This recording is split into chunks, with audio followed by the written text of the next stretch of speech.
I'm Joshua Rutherford, and this presentation is called To Rally, Grievability, Dispossession, and Performativity in the History of Confederate Monuments. To rally is to rebound from grief.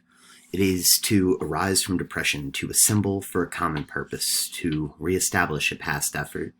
The verb contains a multitude of meaning which can perhaps best be linked to the cycle of grief. But there is a separate but distinct difference in our association with the word rally when it is deployed as a noun, especially in recent years. Since 2015, Donald Trump's political rallies have been widely publicized and criticized for their racialized rhetoric and dehumanization of Muslims and immigrants.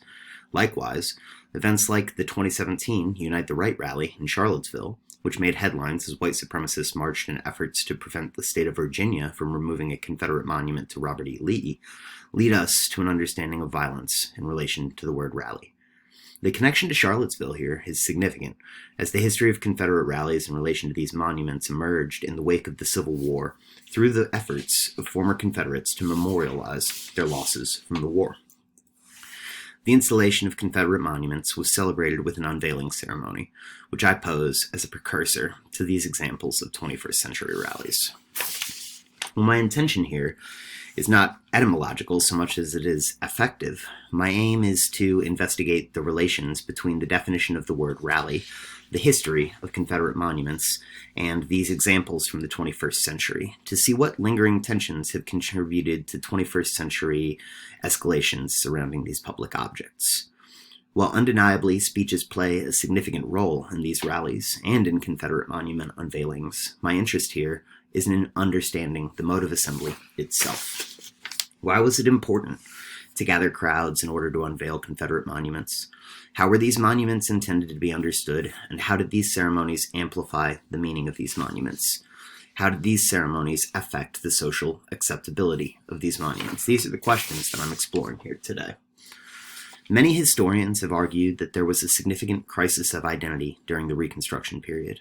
While their land had been absorbed into the Union, the rights of former Confederates were limited during Reconstruction because the Union required a pledge of allegiance before defectors were to be readmitted. Those cemeteries for Union soldiers were being funded by the federal government and bodies relocated from battleside trench graves. Former Confederates received no assistance in commemorating their dead. That African Americans were allowed to assemble in public spaces and participate in Union commemorations was seen as salt in the wound of the Confederate defeat.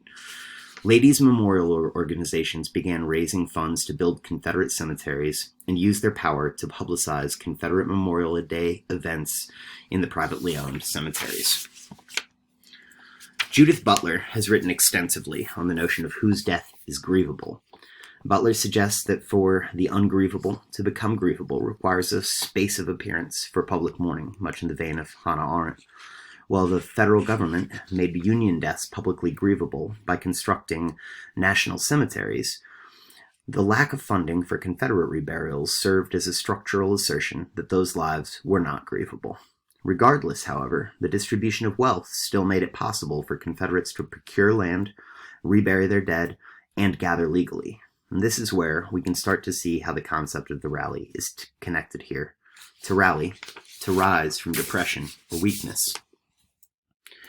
During Reconstruction, Confederate groups primarily funded cemeteries and published writings through sympathetic media corporations. Because the presence of federal troops throughout the South limited the possibility of Confederate assemblies, it was not until after 1877, when Reconstruction was declared over by Congress, that former Confederates were once again able to expand their political power. Southern Democrats started to take back congressional seats once federal troops were no longer protecting the voting rights of African Americans. While that responsibility did fall to local law enforcement, Confederate sympathies led many Southern police departments to ignore the violence from vigilante groups like the Ku Klux Klan, who were praised as heroes by local Confederate organizations. While Confederate assemblies had been limited during Reconstruction, former Confederates were now able to organize without surveillance and speak out in honor of Confederate traditions. Because the agenda of Confederate sympathizers was shaped largely by the demographics of surviving Confederate veterans and their families, as the 19th century was coming to a close and fewer Confederate veterans remained alive, these organizers shift their focus from the burial of the Confederate dead to controlling the representation of the Confederacy by emphasizing the lost cause narrative, which can be defined as a historical revisionist agenda which sought to undermine Union-centric histories of the Civil War. Lost cause proponents emphasized the importance of states' rights rather than slavery as the impetus for the Civil War. They argued in favor of the civilizing effects of slavery, the benevolence of slave masters, and they desired to adapt the hierarchical structure of the antebellum South to the restored Union. Effectively, the Lost Cause was a narrative meant to assuage the guilt of former Confederates and help the South muster together to prevent changes to their social hierarchy. Confederate monument unveilings played a role in how the media represented a narrative of reconciliation between North and South, causing Confederate monument events to be identified by Democrat politicians as platforms through which they could reach a wider and more receptive audience. In 1894, the United Daughters of the Confederacy formed, an umbrella under which other memorial associations became nationally organized. Because these ceremonies were seen as crucial to the success of the Lost Cause, Confederate organizers at the national level established guidelines which regional chapters were expected to follow for unveiling ceremonies. The day of the unveiling, festivities started with a parade featuring surviving Confederate soldiers and their families, for which the area central to the unveiling was lavishly decorated.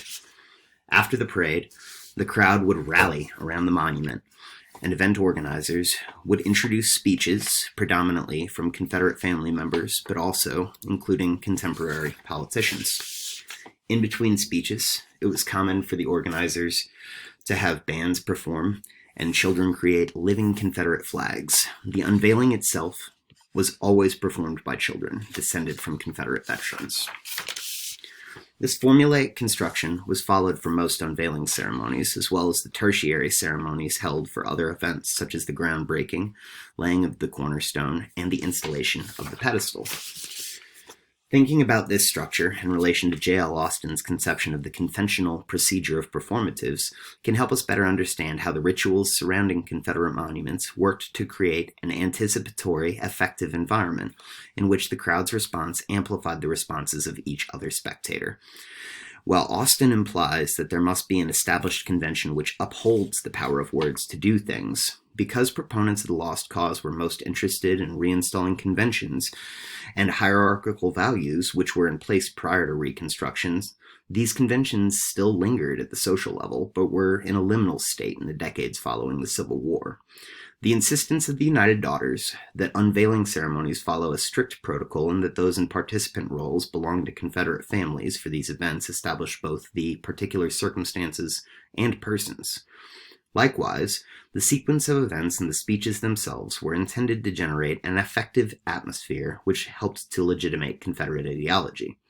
Austin's implication with points T1 and T2 is twofold here.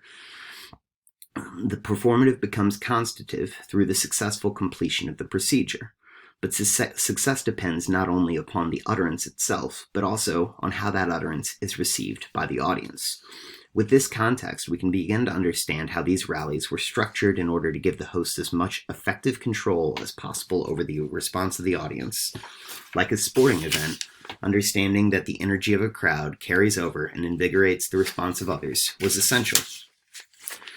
While it's easy to understand how the Lost Cause appealed to former Confederates, how were they able to mobilize the support of abolitionists? Well, the aftermath of the Civil War had instilled a number of anxieties amongst white Americans which contributed to this drive towards reconciliation. The plantation class was anxious because their production process had been overturned, the white working class anxious about job competition, and the white middle class eager to maintain privilege.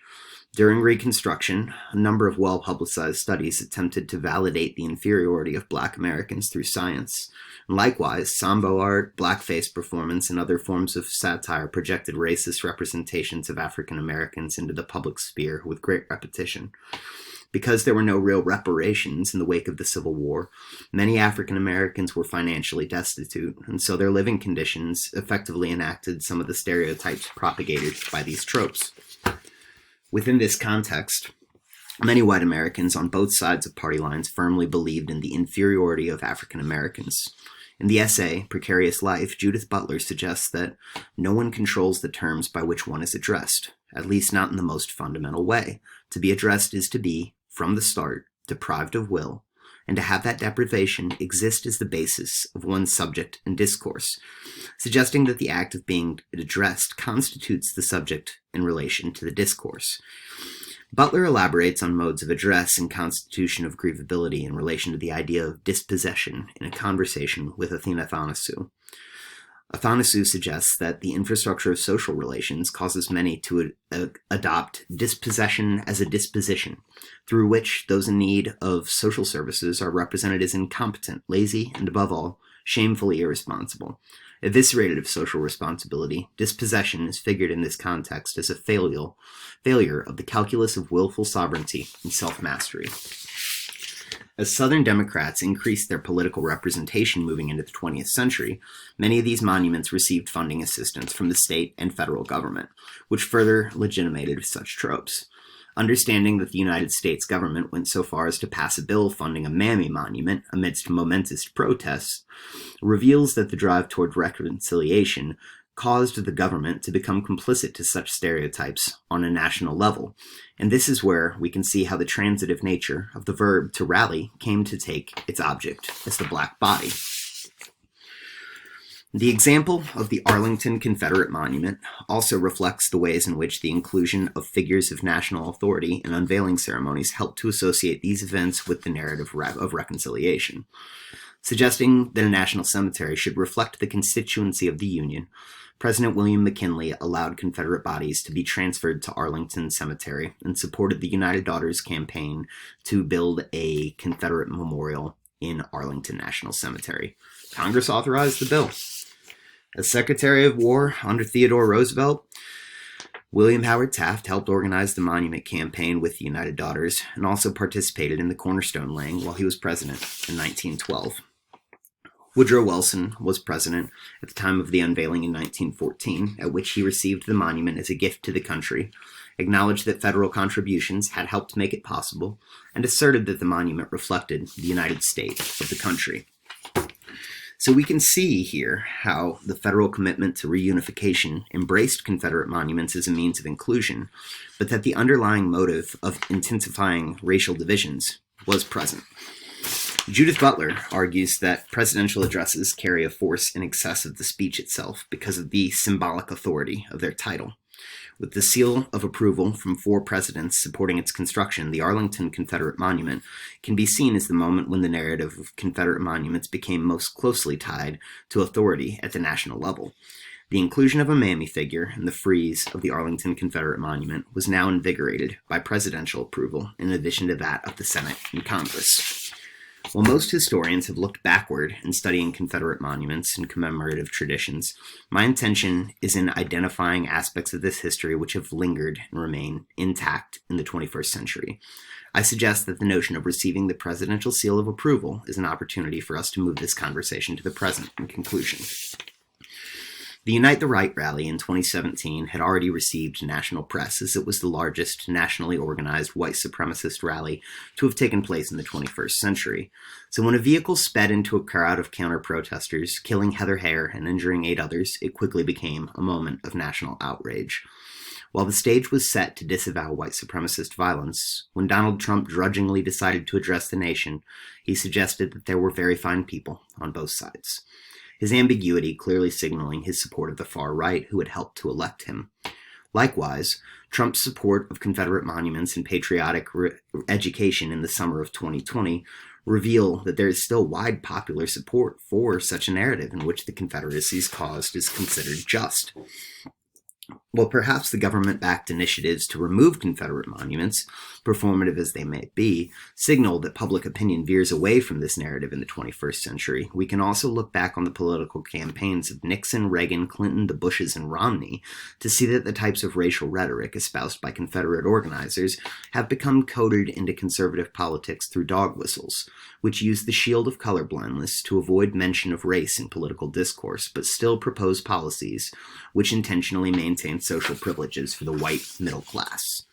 While the notion of rallying pulls its context from mourning, its meaning implies that one has already mourned and moved on toward rebounding, reconciling, and renewing an effort. It is to unite against a common enemy. Rallying reflects a desire to reflect backwards and bring back something that has been taken away. To rally is to mourn, but also to rise from depression. It is to recover and rebound by any means necessary. While parallels to Trumpism are a dime a dozen in a conversation like this, I do believe that this history reveals how the operations of concealment and fabrication have been wielded as political tools to shape the popular understanding of American history and social values. What seems to be necessary for these operations to be executed successfully is a space of appearance in which the masses can congregate, which serves to amplify the effective response of the message. While I've neglected to address speeches intentionally, I argue that analyzing the performativity of these gestures reveals that these ceremonies operate by encouraging crowds to physically enact the morals, values, and order for which they stand. And after January 6th, I believe we can all understand the significance of mass demonstrations like these on a more personally affected level. Thank you for your time.